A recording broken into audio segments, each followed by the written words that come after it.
Hi hello ಎಲ್ಲ ರಾಜ್ಯ ಸರ್ಕಾರಿ ನೌಕರರು ಮತ್ತು ಪಿಂಚಣಿದಾರರಿಗೆ ನಮಸ್ಕಾರ. ಸ್ನೇಹಿತರೆ, ಇವತ್ತಿನ ಒಂದು ವಿಡಿಯೋದಲ್ಲಿ ಸರ್ಕಾರಿ ನೌಕರರಿಗಾಗಿ ಒಂದು ಇಂಪಾರ್ಟೆಂಟ್ ಆಗಿರುವಂಥ ಅಪ್ಡೇಟ್ ಕರ್ನಾಟಕ ರಾಜ್ಯ ಸರ್ಕಾರಿ ನೌಕರರ ಸಂಘದ ಅಧ್ಯಕ್ಷರಾಗಿರುವಂಥ ಷಡಕ್ಷರಿ ಅವರು ರಿಲೀಸ್ ಮಾಡಿದ್ದಾರೆ. ಸೊ ಹಾಗಾದರೆ ಏನಿದೆ ಈ ಒಂದು ಇಂಪಾರ್ಟೆಂಟ್ ಆಗಿರುವಂಥ ಅಪ್ಡೇಟ್ನಲ್ಲಿ ಸುಮಾರು 5 ಪುಟಗಳ ಒಂದು ನೋಟಿಫಿಕೇಶನ್ ಅಥವಾ ಆರ್ಟಿಕಲನ್ನು ಇಲ್ಲಿ ರಿಲೀಸ್ ಮಾಡಲಾಗಿದೆ. ಸೊ ಇದರಲ್ಲಿ ತುಂಬ ಇಂಪಾರ್ಟೆಂಟ್ ಆಗಿರುವಂಥ ಒಂದು ಏನು ಡೇಟಾ ಇದೆ ಇದನ್ನು ಇವತ್ತಿನ ಒಂದು ವಿಡಿಯೋದಲ್ಲಿ ನಾವು ಹಂಚಿಕೊಳ್ಳೋಣ. ಸೊ ಹಾಗಾಗಿ ವಿಡಿಯೋನ ಕೊನೆವರೆಗೂ ನೋಡಿ, ಮತ್ತು ಚಾನಲ್ಗೆ ಇನ್ನೂ ಸಬ್ಸ್ಕ್ರೈಬ್ ಆಗಿಲ್ಲ ಅಂದರೆ ದಯವಿಟ್ಟು ಸಬ್ಸ್ಕ್ರೈಬ್ ಮಾಡ್ಕೊಳ್ಳಿ. ಸರ್ಕಾರಿ ನೌಕರರಿಗೆ ಮತ್ತು ಪಿಂಚಣಿದಾರರಿಗೆ ಉಪಯುಕ್ತವಾಗಿರುವಂಥ ಮಾಹಿತಿಯನ್ನು ನಾವು ಡೇ ಟು ಡೇ ಕೊಡ್ತಾ ಇರ್ತೀವಿ. ಸೊ ಇಲ್ಲಿ ನೋಡ್ತಾ ಇರುವಂಥದ್ದು ಕರ್ನಾಟಕ ರಾಜ್ಯ ಸರ್ಕಾರಿ ನೌಕರರ ಸಂಘ, ಕಬ್ಬನ್ ಉದ್ಯಾನವನ, ಬೆಂಗಳೂರು.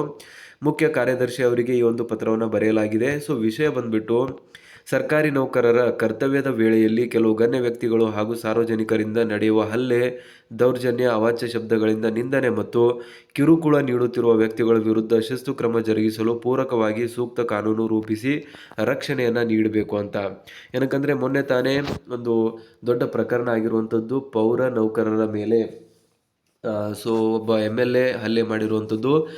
ಆಮೇಲೆ ಒಂದೇ ಒಂದು ಇನ್ಸಿಡೆಂಟ್ ಆಗಿದೆ ಅಂತ ಅಲ್ಲ, ಹಲವಾರು ಇನ್ಸಿಡೆಂಟ್ಗಳಾಗಿದೆ. ಬಟ್ ಹೈಲೈಟ್ ಆಗಿರುವಂಥದ್ದು ಮಾತ್ರ ಆ ಒಂದು ಇನ್ಸಿಡೆಂಟು ಕರ್ನಾಟಕ ರಾಜ್ಯಾದ್ಯಂತ ವೈರಲ್ ಆಗುತ್ತೆ. ಆ ಒಂದು ಹಿನ್ನೆಲೆಯಲ್ಲಿ ರಾಜ್ಯ ಸರ್ಕಾರಿ ನೌಕರರಿಗೆ ಒಂದು ರಕ್ಷಣೆಯನ್ನು ನೀಡೋದಕ್ಕೆ ಒಂದು ಕಾನೂನು ಇರಬೇಕು. ಯಾರಂದ್ರಾರು ಬಂದು ಆವಾಜ್ ಹಾಕುವಂಥ ಒಂದು ಕೆಲಸ ಇಲ್ಲಿ ಆಗಬಾರ್ದು ಅನ್ನೋ ಒಂದು ವಿಷಯವನ್ನು ಗಂಭೀರವಾಗಿ ಪರಿಗಣನೆ ತೆಗೆದುಕೊಂಡಿರುವಂಥ ನಮ್ಮ ಮಹಾನಾಯಕರಾಗಿರುವಂಥ CS ಷಡಕ್ಷರಿಯವರು ಈ ಒಂದು ಕಾನೂನನ್ನು ರೂಪಿಸೋದಕ್ಕೆ ಸರ್ಕಾರಕ್ಕೆ ತಕ್ಷಣ ಪತ್ರವನ್ನು ಬರೆದಿದ್ದಾರೆ. ಸೊ ಹಾಗಾದರೆ ಏನಿದೆ ಕಂಪ್ಲೀಟ್ ಆಗಿರುವಂಥ ಡೀಟೇಲ್ಸು, ಯಾವ ರೀತಿಯಾದಂತಹ ಒಂದು ಕಾನೂನಿನ ಬಗ್ಗೆ ಇವರು ಮಾತುಕತೆಯನ್ನು ಮಾಡ್ತಾ ಇದ್ದಾರೆ, ಎಲ್ಲವನ್ನೂ ಕೂಡ ನೋಡೋಣ ಫರ್ದರ್ ಈ ಒಂದು ವಿಡಿಯೋನ ಕೊನೆವರೆಗೂ ನೋಡಿ, ಮತ್ತು ಚಾನಲ್ನ ಸಬ್ಸ್ಕ್ರೈಬ್ ಮಾಡ್ಕೊಳ್ಳಿ. ವಿಷಯಕ್ಕೆ ಸಂಬಂಧಿಸಿದಂತೆ ಕರ್ನಾಟಕ ರಾಜ್ಯದಲ್ಲಿ ಇತ್ತೀಚಿನ ದಿನಗಳಲ್ಲಿ ರಾಜ್ಯ ಸರ್ಕಾರದ ಅಧಿಕಾರಿ ನೌಕರರ ಕರ್ತವ್ಯದ ವೇಳೆಯಲ್ಲಿ ಕೆಲವು ಸಾರ್ವಜನಿಕರಿಂದ ಹಲ್ಲೆ, ದೌರ್ಜನ್ಯ, ಕಿರುಕುಳ ನಡೆಯುತ್ತಿರುವುದು ಹಾಗೂ ಸಾಮಾಜಿಕ ಸಭೆ ಸಮಾರಂಭಗಳಲ್ಲಿ ಗಣ್ಯ ವ್ಯಕ್ತಿಗಳು ಅವಾಚ್ಯ ಮತ್ತು ಅಸಂವಿಧಾನಿಕ ಪದಗಳನ್ನು ಬಳಸಿ ನಿಂದನೆ ಮಾಡುವಂಥ ಪ್ರಕರಣಗಳು ಹವ್ಯಾತವಾಗಿ ನಡೆಯುತ್ತಿರುವಂಥದ್ದು ದಿನಪತ್ರಿಕೆ, ಸುದ್ದಿ ಮಾಧ್ಯಮಗಳಲ್ಲಿ ಪ್ರಕಟವಾಗಿರುವಂಥದ್ದು ತಾವು ಸಹ ಗಮನಿಸಿರುತ್ತೀರಿ. ಇದರಿಂದಾಗಿ ರಾಜ್ಯದ ಆಡಳಿತ ನಿರ್ವಹಣೆ ಹಾಗೂ ಸರ್ಕಾರಕ್ಕೂ ಮುಜುಗರ ಉಂಟಾಗುತ್ತಿರುವುದಲ್ಲದೆ ಸೇವಾನಿರತ ಅಧಿಕಾರಿ ನೌಕರರ ನೈತಿಕ ಸ್ಪರ್ಧೆಯನ್ನು ಕುಂದಿಸುತ್ತಿದೆ. ರಾಜ್ಯ ಸರ್ಕಾರ ಅಧಿಕಾರಿ ನೌಕರರ ಒತ್ತಡದ ವಿವರಣೆ. ರಾಜ್ಯದಲ್ಲಿ ಸುಮಾರು 3 ಕೋಟಿ ಜನಸಂಖ್ಯೆ ಇದ್ದ ಅವಧಿಯಲ್ಲಿ 7.23 ಲಕ್ಷ ಮಂಜೂರಾದ ಸರ್ಕಾರಿ ಹುದ್ದೆಗಳಿದ್ದವು. ಆದರೆ ಹಾಲಿ 6.50 ಕೋಟಿಗೂ ಹೆಚ್ಚಿನ ಜನಸಂಖ್ಯೆಗೆ 4.95 ಲಕ್ಷ ನೌಕರರು ಕಾರ್ಯನಿರ್ವಹಿಸುತ್ತಿದ್ದಾರೆ. 2.76 ಲಕ್ಷ ಹುದ್ದೆಗಳು ಹಾಲಿ ಇರುತ್ತದೆ. ಈ ಹುದ್ದೆಗಳ ಕಾರ್ಯ ಹಂಚಿಕೆಯು ಸೇವಾನಿರತ ನೌಕರರಿಗೆ ಹೆಚ್ಚು ಕಾರ್ಯಭಾರದ ಒತ್ತಡವಿದೆ. ರಾಜ್ಯದ ಜನಸಂಖ್ಯೆ ಹೆಚ್ಚಳಕ್ಕೆ ಅನುಗುಣವಾಗಿ ಸರ್ಕಾರ ಹೊಸದಾಗಿ ತಾಲೂಕು ಜಿಲ್ಲೆಗಳನ್ನು ಹೆಚ್ಚಳ ಮಾಡುತ್ತಾ ಬಂದಿದೆ. ಅದಕ್ಕೆ ಪೂರಕವಾಗಿ ಸರ್ಕಾರಿ ಹುದ್ದೆಗಳನ್ನು ಸಹ ಹೆಚ್ಚಳ ಮಾಡಬೇಕಾಗಿರುತ್ತದೆ. ಆದರೆ ಈ ಕ್ರಮ ಸರ್ಕಾರದಿಂದ ಈವರೆಗೂ ಆಗಿರುವುದಿಲ್ಲ. ರಾಜ್ಯ ಬಜೆಟ್ ಗಾತ್ರ ವರ್ಷದಿಂದ ವರ್ಷಕ್ಕೆ ಹೆಚ್ಚಾಗುತ್ತಿದ್ದು ಅದಕ್ಕೆ ಪೂರಕವಾಗಿ ಕೆಲಸವೂ ಹೆಚ್ಚಾಗುತ್ತಿದೆ. ಈ ಹೆಚ್ಚಿನ ಕಾರ್ಯವನ್ನು ಹಾಲಿ ನೌಕರರೇ ನಿರ್ವಹಿಸುತ್ತಿದ್ದಾರೆ. ಸೊ ಇದ್ರ ಬಗ್ಗೆಯೂ ಕೂಡ ನಮ್ಗೆ ಗೊತ್ತಿದೆ. ಹೆಚ್ಚಿನ ಸಂಖ್ಯೆಯಲ್ಲಿ ನೌಕರರು ಇಲ್ಲದೇ ಇರುವಂಥದ್ದು, ಹಾಲಿ ನೌಕರರಿಗೆ ತುಂಬಾ ಜಾಸ್ತಿ ಒತ್ತಡ ಇಲ್ಲಿ ಆಗ್ತಾ ಇರುವಂಥದ್ದು. ಜನಸಂಖ್ಯೆಗೆ ಅನುಗುಣವಾಗಿ ಅಷ್ಟು ಹೆಚ್ಚಿನ ನೌಕರರನ್ನು ಇಲ್ಲಿ ನೇಮಕ ಮಾಡಿಕೊಳ್ಳದೇ ಇರುವಂಥದ್ದು ರಾಜ್ಯ ಸರ್ಕಾರ ತನ್ನ ಒಂದು ಹಣವನ್ನು ಉಳಿಸೋದಕ್ಕಾಗಿ ಈ ರೀತಿ ಮಾಡ್ತಾ ಇದೆ. ನೆಕ್ಸ್ಟ್ 4ನೇ ಪಾಯಿಂಟ್ ಬಂದ್ಬಿಟ್ಟು, ಆಯಾ ಸರ್ಕಾರಗಳು ಅಧಿಕಾರಕ್ಕೆ ಬಂದ ಸಂದರ್ಭಗಳಲ್ಲಿ ಜನಸಾಮಾನ್ಯರಿಗೆ ಪೂರಕವಾಗಿ ಹೊಸ ಯೋಜನೆಗಳನ್ನು ಜಾರಿಗೊಳಿಸುವುದರಿಂದ ಸಹಜವಾಗಿಯೇ ಕೆಲಸದ ಒತ್ತಡ ಹೆಚ್ಚಾಗಿದ್ದರೂ ಯಾವುದೇ ಹೊಸ ಹುದ್ದೆಗಳು ಸೃಜನೆಯಾಗಿರುವುದಿಲ್ಲ. ಆದಾಗ್ಯೂ ಅಂತಹ ಯೋಜನೆಗಳನ್ನು ಕಾರ್ಯಗತಗೊಳಿಸಿ ಜನಸಾಮಾನ್ಯರಿಗೆ ಮುಟ್ಟಿಸುವ ಗುರುತದ ಒಂದು ಜವಾಬ್ದಾರಿ ಸರ್ಕಾರದ ಅಧಿಕಾರಿ ನೌಕರರ ಮೇಲಿರುತ್ತದೆ. ಹೆಚ್ಚುವರಿ ಜವಾಬ್ದಾರಿಗೆ ಪೂರಕವಾಗಿ ಹುದ್ದೆ ಸೃಜನೆಯಾಗುತ್ತಿಲ್ಲ ಅಂತ ಕೂಡ ಸರ್ಕಾರಿ ನೌಕರರ ಅಳಿಲನ್ನು ಇಲ್ಲಿ ಹೇಳಿಕೊಂಡಿದ್ದಾರೆ. ಸೊ ಇದಾದಮೇಲೆ ಫರ್ದರ್ ನೆಕ್ಸ್ಟ್ ಪಾಯಿಂಟಲ್ಲಿ, ಈ ಮಧ್ಯೆ ಕೇಂದ್ರ ಸರ್ಕಾರವು ಸಹ ಆಗಾಗ್ಗೆ ಹೊಸ ಯೋಜನೆಗಳನ್ನು ರಾಷ್ಟ್ರ ವ್ಯಾಪ್ತಿ ಜಾರಿಗೆ ತಂದ ಸಂದರ್ಭದಲ್ಲಿ ಅಂತಹ ಯೋಜನೆಗಳನ್ನು ಸಹ ರಾಜ್ಯದ ಸರ್ಕಾರಿ ನೌಕರರು ನಿರ್ವಹಿಸುತ್ತಿದ್ದಾರೆ. ಪ್ರತಿ ವರ್ಷದ ಆಯವ್ಯಯದಲ್ಲಿ ಸರ್ಕಾರ ಇಲಾಖಾವಾರು ನಿಗದಿಪಡಿಸಿರುವ ತೆರಿಗೆ ಸಂಗ್ರಹಿಸುವ ಜವಾಬ್ದಾರಿಯನ್ನು ನಿರ್ವಹಿಸುತ್ತಿದ್ದಾರೆ.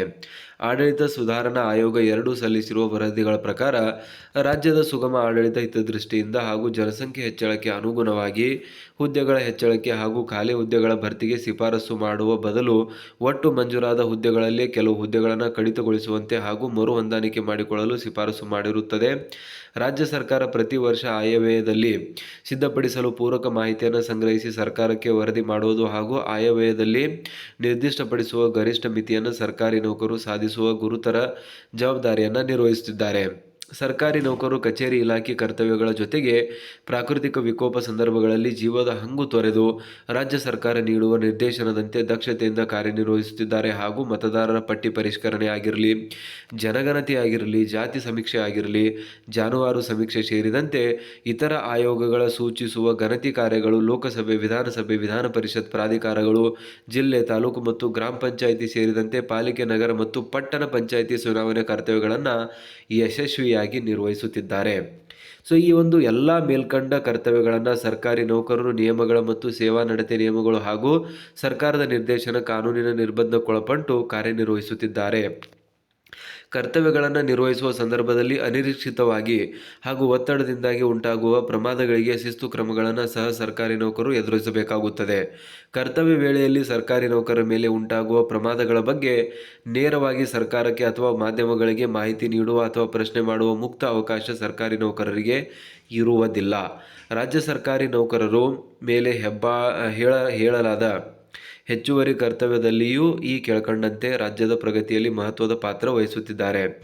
ರಾಷ್ಟ್ರ ಮಟ್ಟದಲ್ಲಿ ಕರ್ನಾಟಕ ರಾಜ್ಯದ ಪ್ರಗತಿಯ ವಿವರಗಳು: ಜನಸಂಖ್ಯೆಯ ಒಟ್ಟು ನಿವ್ವಳ ಆದಾಯದಲ್ಲಿ 1ನೇ ಸ್ಥಾನ, GST ತೆರಿಗೆ ಸಂಗ್ರಹದಲ್ಲಿ 2ನೇ ಸ್ಥಾನ, ನೇರ ತೆರಿಗೆ ಸಂಗ್ರಹದಲ್ಲಿ 2ನೇ ಸ್ಥಾನ, ರಾಜ್ಯದ ಮೂಲಸೌಕರ್ಯಗಳ ಅಭಿವೃದ್ಧಿಯಲ್ಲಿ 2ನೇ ಸ್ಥಾನ, ರಾಜ್ಯದ ಅಭಿವೃದ್ಧಿಯಲ್ಲಿ GSDP ಮಾನದಂಡದಂತೆ 4ನೇ ಸ್ಥಾನ.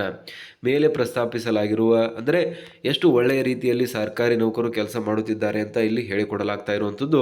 ಮೇಲೆ ಪ್ರಸ್ತಾಪಿಸಿರುವಂತೆ ರಾಜ್ಯ ಪ್ರಗತಿಯಲ್ಲಿ ದಕ್ಷತೆ, ಪ್ರಾಮಾಣಿಕತೆಯಿಂದ ಕರ್ತವ್ಯ ನಿರ್ವಹಿಸುತ್ತಿರುವ ರಾಜ್ಯ ಸರ್ಕಾರದ ಅಧಿಕಾರಿ ನೌಕರರ ಮೇಲೆ ಕೆಲವು ಗಣ್ಯ ವ್ಯಕ್ತಿಗಳು ಹಾಗೂ ಸಾರ್ವಜನಿಕರು ಹಲ್ಲೆ, ದೌರ್ಜನ್ಯ, ಅವಾಚ್ಯ ಶಬ್ದಗಳಿಂದ ನಿಂದನೆ, ಕಿರುಕುಳದಂಥ ಪ್ರಕರಣಗಳು ಪದೇ ಪದೇ ಮುಟುಕುಗೊಳಿಸುತ್ತಿರುವಂತಹ ಕಾರ್ಯನಿರ್ವಹಿತ ಸರ್ಕಾರಿ ನೌಕರರ ಮಾನಸಿಕ ಹಾಗೂ ದೈಹಿಕ ಆರೋಗ್ಯದ ಮೇಲೆ ದುಷ್ಪರಿಣಾಮ ಉಂಟಾಗುತ್ತಿದೆ. ಇದರಿಂದ ಸಾರ್ವಜನಿಕ ವಲಯದಲ್ಲಿ ಸರ್ಕಾರದ ಆಡಳಿತ ವ್ಯವಸ್ಥೆಯ ಮೇಲೆ ಕೆಟ್ಟ ಹೆಸರು ಬರುತ್ತಿದೆ. ಈ ಸಂಬಂಧ ಸರ್ಕಾರಿ ನೌಕರರ ರಕ್ಷಣೆಗಾಗಿ ಸೂಕ್ತ ಕಾನೂನುಗಳನ್ನು ರಚಿಸುವಂತೆ ಸಂಘವು ಸರ್ಕಾರಕ್ಕೆ ಅನೇಕ ಬಾರಿ ಮನವಿ ಮಾಡಿರುತ್ತದೆ. ಈವರೆಗೆ ನಡೆದಿರುವ ಕೆಲವು ಪ್ರಮುಖ ಹಲ್ಲೆ, ದೌರ್ಜನ್ಯ ಪ್ರಕರಣಗಳ ಮಾಹಿತಿಯನ್ನು ಕೂಡ ಮೇಲ್ಕಂಡ ಅಂಶಗಳ ಹಿನ್ನೆಲೆಯಲ್ಲಿ ಇಲ್ಲಿ ನೀಡಲಾಗಿರುವಂಥದ್ದು. ನೋಡಿ ಯಾವ ರೀತಿಯಾದಂಥ ಒಂದು ಹಲ್ಲೆಗಳು ನಡೆದಿದೆ. ಅಮೃತಗೌಡ ಪೌರಾಯುಕ್ತೆ ನಗರಸಭೆ, ಇಲ್ಲಿ ಶಿಡ್ಲಘಟ್ಟ, ಚಿಕ್ಕಬಳ್ಳಾಪುರ, ಇಲ್ಲಿ ಮೊದಲನೇ ಒಂದು ಪ್ರಕರಣ ರೀಸೆಂಟಾಗಿ ನಡೆದಿರುವಂಥದ್ದು. ಶರ ಏನಿದೆ ಅವಾಚ್ಯ ಶಬ್ದಗಳಿಂದ ನಿಂದನೆ. BK ಚಂದ್ರಮೌರೇಶ್ವರ್, ತಹಶೀಲ್ದಾರ್, ಕೋಲಾರ ಮುಳಬಾಗಿಲು ತಾಲೂಕು, ಮಾರಣಾಂತಿಕ ಹಲ್ಲೆ ಮಾಡಲಾಯಿತು. Chandrashekar, surveyor, Kolar Bangarpet, survey notice ವಿತರಣೆ ನೀಡುವ ಸಂದರ್ಭ. ಕೃಷ್ಣ, ಉಪನಿರ್ದೇಶಕರು, ಆಹಾರ ಇಲಾಖೆ, ರಾಯಚೂರು, ರೈತರಿಂದ ಹಲ್ಲೆ. SP ದಾವಣಗೆರೆ ಅವಾಚ್ಯ ಶಬ್ದಗಳಿಂದ ನಿಂದನೆ. ರುದ್ರಣ್ಣ ಎಡೆಯನ್ನವರ್, SDC ತಹಶೀಲ್ದಾರ್ ಕಚೇರಿ, ಬೆಳಗಾವಿ, ರಾಜಕೀಯ ಹಸ್ತಕ್ಷೇಪ. ಅಂಜಲಿ ಗಿರೀಶ್ ಕಂಬನೂರು, FDA ಮಾರಣಾಂತಿಕ ಹಲ್ಲೆಯನ್ನು ಮಾಡಲಾಯಿತು. ಪರಶುರಾಮ್ ರಾಥೋಡ್, ಅಬಕಾರಿ ಪೇದೆ, ಇವರ ಮೇಲೆ ಹಲ್ಲೆ ಮತ್ತು ಸುಲಿಗೆಗೆ ಗೃಹ ಬಂಧನ. ನಾಗರಾಜ್ ಗಿನಿವಾಲ್, PDO ಹಿರಿಗೊಪ್ಪ, ಧಾರವಾಡ, ಹಲ್ಲೆ. ಶರತ್ ಕುಮಾರ್, ತಹಶೀಲ್ದಾರ್, ಬೆಂಗಳೂರು ದಕ್ಷಿಣ, ಮಾಗಡಿ ಅವಾಚ್ಯ ಶಬ್ದಗಳಿಂದ ನಿಂದನೆ. ಮಂಜುಳಾ ಶಿಕ್ಷಕಿ, ಮಾಲೂರು, ಕೋಲಾರ, ಮಾರಣಾಂತಿಕ ಹಲ್ಲೆ. ಮೋಹನ್ ಕುಮಾರ್, PDO ಬೆಂಗಳೂರು ಗ್ರಾಮಾಂತರ, ನೆಲಮಂಗಲ, ಹಲ್ಲೆ.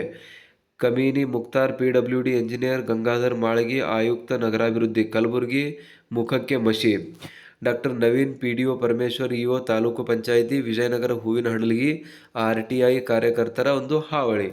ಈ ರೀತಿಯಾಗಿ ಒಂದಲ್ಲ ಒಂದು ರೀತಿಯಲ್ಲಿ ಸಾರ್ವಜನಿಕರಾಗಿರ್ಬೋದು, ರೈತರಾಗಿರ್ಬೋದು, ಅಥವಾ ಒಂದು ಸರ್ಕಾರದ ಗಣ್ಯ ವ್ಯಕ್ತಿಗಳಾಗಿರ್ಬೋದು, ಮಂತ್ರಿ ಸಂತ್ರಿಗಳಾಗಿರ್ಬೋದು, ಎಲ್ಲರೂ ಕೂಡ ಸರ್ಕಾರಿ ನೌಕರರಿಗೆ ಇಲ್ಲಿ ಕಿರುಕುಳವನ್ನು ನೀಡುವಂತಹ ಒಂದು ಕೆಲಸ ಆಗ್ತಾ ಇರುವಂಥದ್ರ ಬಗ್ಗೆ CS ಷಡಕ್ಷರಿ ಅವರು ಇಲ್ಲಿ ಹೈಲೈಟ್ ಮಾಡಿದ್ದಾರೆ. ಮೇಲ್ಕಂಡ ವಿಷಯಗಳ ಹಿನ್ನೆಲೆಯಲ್ಲಿ ರಾಜ್ಯದಲ್ಲಿ ಪ್ರಸ್ತುತ 2.73 ಲಕ್ಷ ಹುದ್ದೆಗಳು ಖಾಲಿ ಇದ್ದಾಗಿಯೂ ರಾಜ್ಯದ ಅಭಿವೃದ್ಧಿಗಾಗಿ ದಕ್ಷತೆ ಮತ್ತು ಪ್ರಾಮಾಣಿಕತೆಯಿಂದ ಕಾರ್ಯನಿರ್ವಹಿಸುತ್ತಿರುವ ಸರ್ಕಾರಿ ನೌಕರರ ಕರ್ತವ್ಯದ ವೇಳೆಯಲ್ಲಿ ಕೆಲವು ಗಣ್ಯ ವ್ಯಕ್ತಿಗಳು ಹಾಗೂ ಸಾರ್ವಜನಿಕರಿಂದ ಹಲ್ಲೆ, ದೌರ್ಜನ್ಯ, ಅವಾಚ್ಯ ಶಬ್ದಗಳಿಂದ ನಿಂದನೆ, ಕಿರುಕುಳ ನಡೆಯಲ್ಲಿ ಅಂತಹವರನ್ನು ಶಿಕ್ಷೆಗೆ ಒಳಪಡಿಸಲು ಪೂರಕವಾಗುವಂತಹ ಕಠಿಣ ಕಾನೂನುಗಳನ್ನು ರೂಪಿಸುವ ಮೂಲಕ ಅಧಿಕಾರಿ ನೌಕರರು ಮುಕ್ತ ವಾತಾವರಣದಲ್ಲಿ ದಕ್ಷತೆಯಿಂದ ಕಾರ್ಯನಿರ್ವಹಿಸುವ ಅವಕಾಶ ಕಲ್ಪಿಸುವಂತೆ ತಮ್ಮಲ್ಲಿ ಕೋರಲಾಗಿದೆ. ತಮ್ಮ ವಿಶ್ವಾಸಿ ಸಿ.ಎಸ್. ಷಡಕ್ಷರಿ ಅವರ ಒಂದು ಸೈನ್ ಕೂಡ ನೀವು ನೋಡ್ತಾ ಇರುವಂಥದ್ದು. ಸೊ ಒಟ್ಟಾರೆಯಾಗಿ ರಾಜ್ಯ ಸರ್ಕಾರಿ ನೌಕರರ ಹಿತದೃಷ್ಟಿಯಿಂದ ರಾಜ್ಯ ಸರ್ಕಾರಿ ನೌಕರರ ಒಂದು ಕಾರ್ಯಕ್ಷಮತೆ ಎಲ್ಲವನ್ನು ಕೂಡ ಇಲ್ಲಿ ಹೆಚ್ಚಿಸುವ ಒಂದು ನಿಟ್ಟಿನಲ್ಲಿ ಮತ್ತು ಅವರ ಒಂದು ಘನತೆಯನ್ನು ಕಾಪಾಡುವ ಒಂದು ನಿಟ್ಟಿನಲ್ಲಿ ರಾಜ್ಯ ಸರ್ಕಾರಿ ನೌಕರರ ಪರವಾಗಿ ಸಿ.ಎಸ್. ಷಡಕ್ಷರಿ ಅವರು ಪತ್ರವನ್ನು ಬರೆದಿದ್ದಾರೆ. ತಕ್ಷಣದಿಂದ ಒಂದು ಕಾನೂನನ್ನು ಇಲ್ಲಿ ರೂಪಿಸಬೇಕು ಅಂತ ಮಹತ್ವದ ಮಾಹಿತಿಯನ್ನು ಇಲ್ಲಿ ಸರ್ಕಾರಕ್ಕೆ ನೀಡಿದ್ದಾರೆ. ತುಂಬ ವಿಸ್ತೃತವಾಗಿರುವಂಥ ಲೇಖನವನ್ನು ಕೂಡ ಅವರು ರಿಲೀಸ್ ಮಾಡಿರುವಂಥದ್ದು ಗಮನಾರ್ಹ ವಿಷಯವಾಗಿದೆ.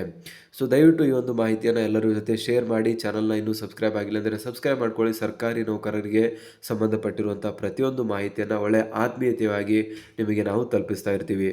ಸೊ ಸಿಗೋಣ ಸ್ನೇಹಿತರೆ ಮುಂದಿನ ಒಂದು ವಿಡಿಯೋದಲ್ಲಿ. ಜೈ ಹಿಂದ್, ಜೈ ಕರ್ನಾಟಕ.